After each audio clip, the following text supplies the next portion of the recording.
Сәлем. Бұл эпизодқа қош келдіңіздер. Бүгін біз кітап жайлы түсіретін боламыз.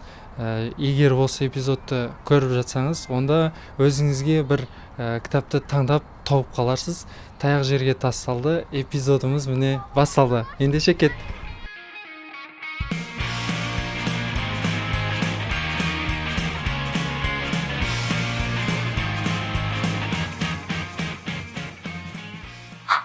Кітап оқу ұнай ма? Иә, әрине ұнайды. Иә, жалпы кітап оқыған ұнайды. Мен өзім күніне кем дегенде 15 бет кітап оқуға тырысып тұрамын күнде. Иә, кітап оқу ұнайды. Кітап оқу деген адамның жадын, есте сақтау қабілеттерін бәрін арттырады ғой. Онан кейін бір жерде біреумен әңгімелескен кезде де сенің ой өрісің кеңіп, көп нәрсені білесің. Жылына қанша кітап оқисыз? Жылына 5-6 кітап оқимын мен. Жылына 10 шақты кітап оқимын. Немесе көп болуы мүмкін, аз болуы мүмкін, әр жылдар түрлі. Қазір бұрынғыдай оқимын деп айта алмаймын. Қазір бір айда бір кітап болса, или оны бір-екі айда бітірсе, соған рахмет. Енді өте уақыттың тығыздығы, телефон көбінесе уақытымызды алады, енді ол бар нәрсе. Жылына қанша кітап оқисыз? Жылына кем дегенде 2-3 кітап оқуға тырысамын. Жылына қанша кітап оқисыз? Жылына бір кем дегенде 20 шақты. Кейінгі 3 жылда мен шын керек кітап бетін ашқам жоқ. Қазір ғана баламыз екенбіз қайсын оқып жатырмыз. Қазір Ататүрікті оқып бастадық. Алғашқы бір 15-16 бетке келдік қой деймін. Сол Ататүрікті оқып бастадық. Біз бүгін Қарғын деген оқырман клубына келдік. Бұл астаналықтар бас қосатын ерекше орта.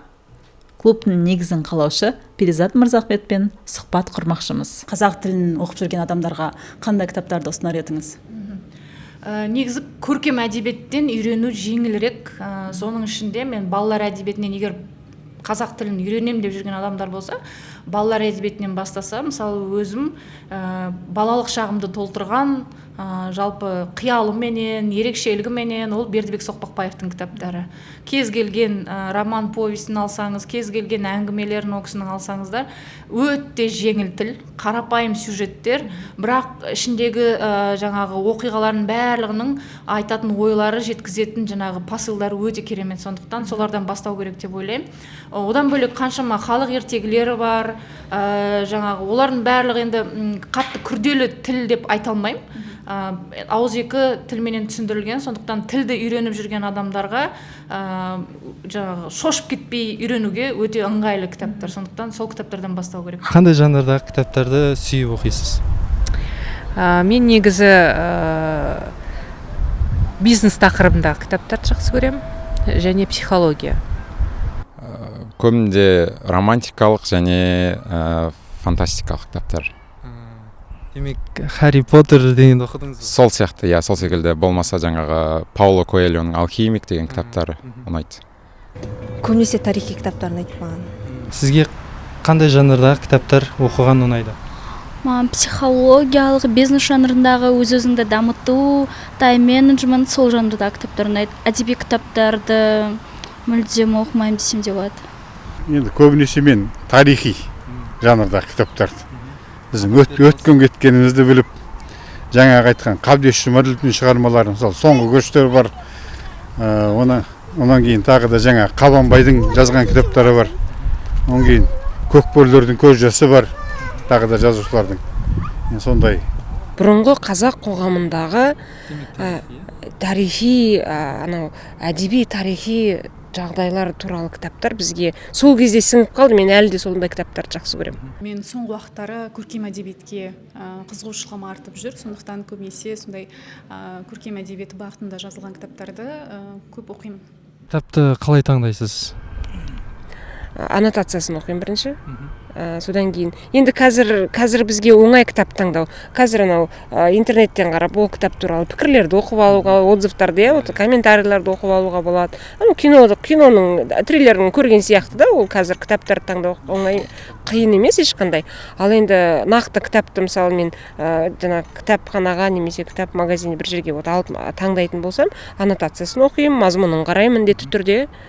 Сосын кітапты не туралы, кім жазған, ол жазушысының, содан кейін жалпы мазмұнына қараймын ғой, ұнамаса алмаймын. Таңдағанда бірінші қараймын, кім жазған екен, кім жазған, қандай жазушы, аты мәлім, белгілі жақсы жазушылар болса, солардың кітаптарын алып оқуға тырысамын. Онан кейін спорт тақырыбындағы кітап кім, соларды да жақсы көріп оқимын. Кітапты таңдаған кезде өзі ішкі жан дүнием өзі құбылып сол кітапты оқығысы келіп тұрады. Мазмұнын қараймын, жаңағы кітаптың атауын оқығанда ішкі жан дүнием егер қаласа, сол кітапты алып оқып бастаймын. Кітапты таңдағанда аннотациясын оқисыз ба, мазмұндау бетін қарап көресіз? мазмұндау бетін көбінде қарап, сосын басқа да пікірлер болады ғой, мысалы интернет желісінде пікірлерге қарап, егер көбісі жақсы деп пікір қалдырса, онда соны таңдап өзіме оқимын. Сізге әлде бір достарыңыз мынандай кітапты оқып көр деп ұсынып пе еді? Иә, бізде сол комьюнитида жаңағы барлығымыз бірге бір кітап таңдаймыз да, сол кезде көбінде жақсы кітаптар таңдалады негізі. Бірігіп таңдалған кітап жақсы оқылады. Кітапты таңдаған кезде нені ескересіз? Қалай таңдайсыз кітапты? Кітаптың көбінесе алдыңғы немесе артқы жағында кітаптың үзіндісі және ол не туралы екенін және мен жазушының биографиясын оқимын ең бірінші. Сол арқылы таңдаймын. Кітапты қалай таңдайсыз? Көбінесе өзім кітап сататын дүкендерге барып, алғашқы беттерін оқып, ол жердегі ойлар маған ұнаса, солай парақтап алған ұнайды. Өйткені менде болған кей кезде басқалардың пікірлерін оқып, соған байланысты жақсы кітап деген кезде сатып алған, бірақ кейде ол менің ойымдағыдай болмай жатады. Сондықтан маған ұнайтыны ол өзім барып, қарап, оқып, сосын ұнаса сатып алған. Сәлем. Негізі тіл үйрену дегеніміз ұзақ қашықтықты қамтиды. Ал егер қазақ тілін үйреніп жүрген болсаң, ал ол жолды сен қысқартқың келсе, дәл осы жол секілді, онда Easy қазақтың мембершипіне жазылым ал. Ол жазылымға қосылатын болсаң, алсаң, онда сенде мүмкіндіктер көп болады. Мысалы, сен саған арнайы интерактивті жаттығулар болады, сөздік, субтитрлі, субтитрсіз бейне жазба, аудио және қазақ ағылшын тілінде транскрипт болады. Ал сен бұларды қалаған уақытында басып алып, жүктеп, сосын емін-еркін пайдалана аласың.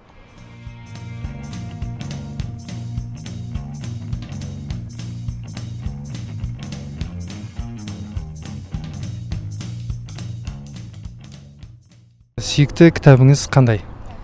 Сүйікті кітабым Эрих Мария Ремарктың «На западном фронте без перемен» дейтін кітабы ұнайды.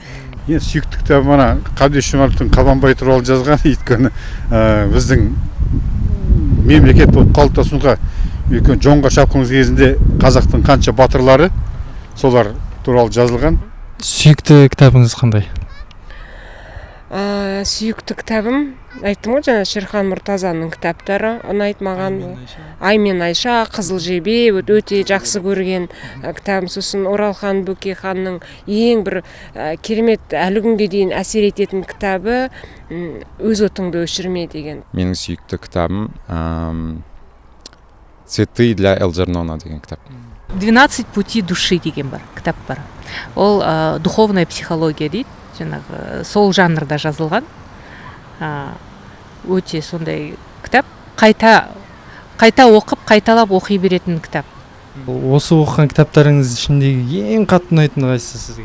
Плацебо ұнайды. Плацебо авторы Джо Диспенза болу керек. Плацебо өте қатты ұнады. Кәдімгідей барлық адам оқуға кеңес беремін соны. Не себепті кеңес бересіз? Не себепті қатты ұнады? Ол кітап мидың жұмысына қатысты. Мидың жұмысы болғанда адам өзін қалай басқарады, қалай ойлайды, немесе жаңағыдай сол мидың жұмысына қатысты кітап болғасын маған кәдімгідей ұнады. Біз кейбір нәрселерді қате түсінуіміз мүмкін, немесе мақсаттарымызға жету үшін қалай қозғалу керек, сол туралы айтылады. Сүйікті кітабыңыз қандай? Негізі менікі Бауыржан Момышұлы, не волоколамск шоссе бар ғой, осы кітапты оқыдым. Ол кітап сізге несімен? Енді жалпы Бауыржан Момышұлының соғыс кезіндегі өзінің әрекеттері, қалай әскери қызметкер ретінде, сондай өзіміз негізі жалпы мен құқық қорғау саласында жұмыс істегеннен кейін көбінесе Бауыржан Момышұлының жаңағы мінез құлқын айтты. Сүйікті кітабыңыз қандай? Жалпы сүйікті кітаптарым көп, бірақ қазір есіме түсіп тұрғаны ол соңғы оқыған кітаптардың бірі Элиф Шафактың жоғалған ағаштар аралы деп аталатын кітабы өте ұнайды. Оны неге ұсынар едіңіз? Өйткені ол кітапта бір ғана тақырып емес, өте көп тақырыптар ашылады. Оның ішінде табиғат туралы, махаббат, жалпы адамгершілік, өте көп тақырыптар. Кез келген оқыған адам оның ішінде өзіне ұнайтын бір нәрсе табатынына мен сенімдімін, және автордың жалпы жазу шеберлігі, оқиғаны баяндауы, сондай бір толықтай сол атмосфераны сезінуге мүмкіндік береді. Өте тілі жағынан да, оқиға желісі жағынан да, қозғайтын тақырыптар жағынан да сондай бір кең ауқымды керемет жазылған кітап. Сондықтан барлығына оқуға кеңес беремін. Қазақтардың жалпы дүниетанымы мен олардың мәдениетін түсіну үшін топ 3 кітап атай аласыз ба? Мен мынандай 5 авторым бар. Соларды мен алғы айтатыным, қазақтың юморын түсінгіңіз келсе, ол Дулат Исабековтың шығармаларын оқу керек. Ол кісінің сарказмы, ол кісінің жаңағы юморы ол бөлек деңгей. Қазақтың тарихын түсінгіңіз келсе, алғы шарттарын, қалай болған, қайдан келген, неге осындай жағдайға түстік дегеннің кәдімгідей ащы нұсқасын, ешқандай алып қоспасы нұсқасын түсінгіңіз келсе, ол Мұхтар Мағауинді оқисыз. Егер сіз қазақтың философиясын, дүниеге деген көзқарасын, оның жалпы мынау әлемдік заттарды қабылдай алуын түсінгіңіз келсе, ол Оралхан Бөкейді қарайсыз. Қазақтың әйелге қатысты, әйелдің тұрмыс тіршілігіне қатысты шығармаларын көргіңіз келсе, түсінгіңіз келсе, соған ер азаматтың көзқарасыменен бір бағасын білгіңіз келсе, ол Ғабит Мүсірепов сияқты жазушыларды оқисыз деген сияқты. Осы енді қазақтың нақты тілінің байлығын түсінгіңіз келсе, ол Мұхтар Әуезов міндетті түрде. Өйткені Мұхтар Әуезовтың тіл байлығы деген өте керемет, және ол кісіні Қазақстанның кез келген түкпірінде түсінеді. Мысалы, ешқашан әдебиетті оқымаған адамда Мұхтар Әуезовтың тілін 100% түсінеді. Сондықтан осы 5 авторды айта аламын. Әрқайсының өзінің жаңағы бір нелері бар, бағыттары бар. Соларды түсінуге болады солар арқылы.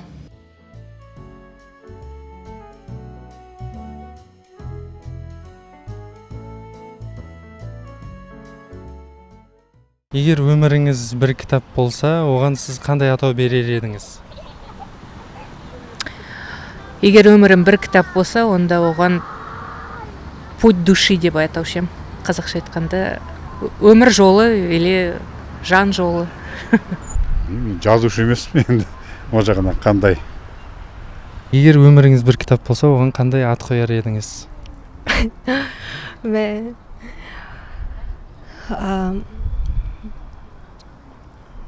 Ал бұл сұраққа менде жауап жоқ.